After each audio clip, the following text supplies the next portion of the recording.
లంకా నగరాన్ని చేరుకున్న హనుమంతుల వారు సీతాదేవికై వెతుకుతూ సీతాదేవిని తీసుకువచ్చిన పుష్పక విమానం మొత్తం వెదుకగా అక్కడ ఎవరూ కనిపించకపోయేసరికి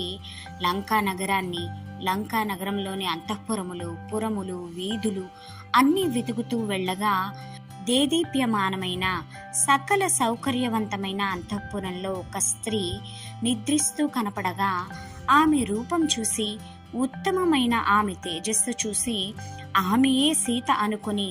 మరలా రాముల వారికి దూరమై శోకసంద్రంలో ఉండే తన తల్లి అయిన సీతాదేవి పరాయి ఇంట రాజభోగాలు అనుభవించదు, ఆమె సీత కాదు అని అచ్చట నుండి మరలా వెతకడం ప్రారంభించారు. సూక్ష్మ రూపాన్ని ధరించి సీతమ్మ జాడ కోసం వెతుకుతూ ఉండగా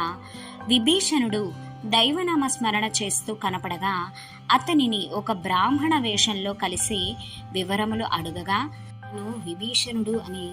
తాను రావణుడి తమ్ముడినని, రాముల వారి దర్శనం చేసుకోవాలని ఉందని తన కోరికను తెలుపగా ఆంజనేయుడు తన నిజస్వరూపంకి మారి తాను సీతాదేవి అన్వేషణకై వచ్చానని తెలిపారు. అతనికి విభీషణుడు నమస్కరించి అశోకవనమునకు దారి చూపి అక్కడ సీతమ్మవారు రాక్షస స్త్రీల మధ్య ఉందని తెలిపాడు. అశోకవనంలోకి హనుమంతుల వారు ఒక సూక్ష్మ రూపంలో ఒక చెట్టు నుంచి మరో చెట్టుకి దూకుతూ సీతాదేవి ఉన్న సిన్సుప వృక్షం పైకి చేరి రాక్షస స్త్రీల మధ్య రావణుడు బెదిరిస్తున్న